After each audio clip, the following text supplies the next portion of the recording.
इतने में आकाश और सुमित स्कूल से आ गए। आते ही दोनों बुआ जी के पास जाकर खाने को मांगने लगे। जाकर अपनी नई अम्मा से क्यों नहीं मांगते?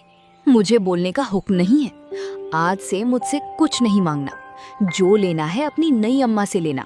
अशोक दोनों बच्चों को धमकाते हुए कहता है। अगर तुम दोनों ने अपनी माँ को परेशान किया तो दोनों की टांगे तोड़ दूंगा। अरे सारा दिन यहाँ से वहां फिरते रहते हो, थोड़ा बहुत पढ़ भी लिया करो। अगर मैंने दोबारा सुना कि तुम दोनों ने अपनी माँ को परेशान किया है तो तुम्हें बाहर भेज दूंगा पढ़ने के लिए। उनको तो आप कुछ नहीं कहते, हम ही को धमकाते रहते हो। कभी भी पैसे वैसे नहीं देते, हम स्कूल यूं ही चले जाते हैं। सब बच्चों के पास स्कूल में पैसे होते हैं और हम बिल्कुल खाली जाते हैं। अब वो कहती है अगर मुझसे कुछ मांगोगे, परेशान करोगी तो कान काट दूंगी। अभी से झूठ बोलने लगे हो। झूठ की भी हद होती है। मैं तुम्हें कितने प्यार से रखती हूँ कि कोई बुराई ना दे। सौतेली माँ बच्चों को परेशान करती है। मैं तो खुद नहीं खाती, लेकिन तुम दोनों को दे देती हूँ। इतना सुनना था कि अशोक ने सुमित की दोनों कान पकड़कर उठा दिया। लड़का जोर से चीख मारकर रोने लगा। रूपाली ने दौड़कर बच्चों को आकाश के हाथ से छुड़ा लिया और बोली, अरे बस रहने भी दो, बच्चे को क्या मार डालोगे? हाय हाय हाय, कान लाल हो गया। सच कहा है, नई बीवी पाकर आदमी अंधा हो जाता है। अभी से ये हाल है तो आगे इस घर का खुदा ही मालिक है।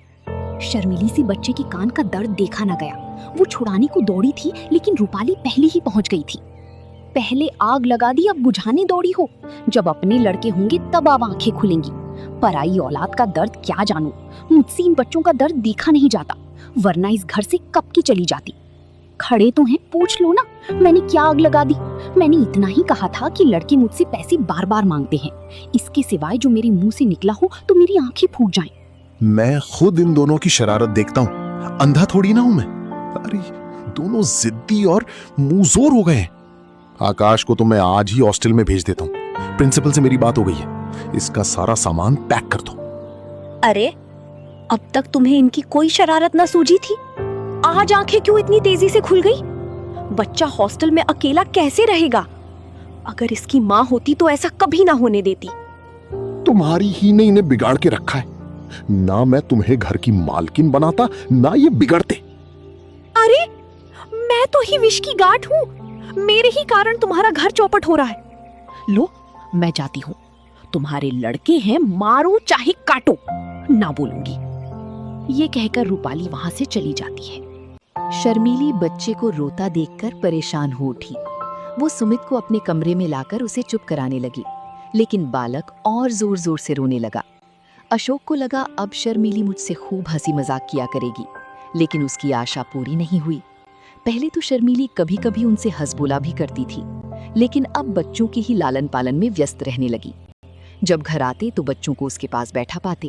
कभी देखते कि उन्हें नहला रही है, कभी कपड़े पहना रही है, कभी उनके साथ कोई खेल खेल रही है और कभी कभी कोई कहानी सुना रही है। एक दिन अशोक का एक दोस्त अशोक से मिलने आया और अशोक से कहने लगा, आजकल तो बहुत अच्छे से हंसी खुशी रहते होगे नई बीवी के साथ। अरे तुम बड़े भाग्यवान हो यार, जो इस अधेड़ उम्र में जवान पत्नी मिल गई। बहुत ख्याल रखती होगी तुम्हारा। यहाँ देखो, अरे जिंदगी बवाल हो रही है। मैं तो दूसरी शादी की फिक्र में हूँ। अरे कोई लड़की वड़की हो तो बताओ यार। अरे ऐसी गलती ना कर बैठना, नहीं तो पछताओगे। लौंडिया तो लौंडों से ही खुश रहती हैं, हम तुम अब उस काम के नहीं रहे। सच कहता हूँ भाई, मैं तो शादी करके यार बहुत बुरी तरह से पछता रहा हूँ। अरे बुरी बला गले पड़ी। सोचा था 2-4 साल और जिंदगी के मजे उठा लूं, लेकिन अब अरे ऐसा लगता है कि भाई जिंदगी की बहुत बड़ी गलती हो गई। अशोक भाई, तुम भी क्या बात करते हो यार? लौंडिया को पंजों में लाना क्या मुश्किल बात है? जरा सैर तमाशे दिखा दो, उनके रंग रूप की तारीफ कर दो, बस रंग जम गया। मैं ये सब कुछ करके हार चुका हूँ भाई। अच्छा तो मेरी एक सलाह मानो, जरा अपनी सूरत बनवा लो। अरे आजकल यहाँ एक बिजली के डॉक्टर आए हुए हैं जो बुढ़ापे के सारे निशान मिटा देते हैं। अरे क्या मजाल की चेहरे पर एक झुर्रियां या सर का बाल पका रह जाए। न जाने भाई क्या जादू कर देते। अरे भाई मैं तो कह रहा हूँ आदमी का हुलिया ही बदल देती। क्या? ये तो बहुत अच्छी बात है, लेकिन फीस क्या लेती है भाई?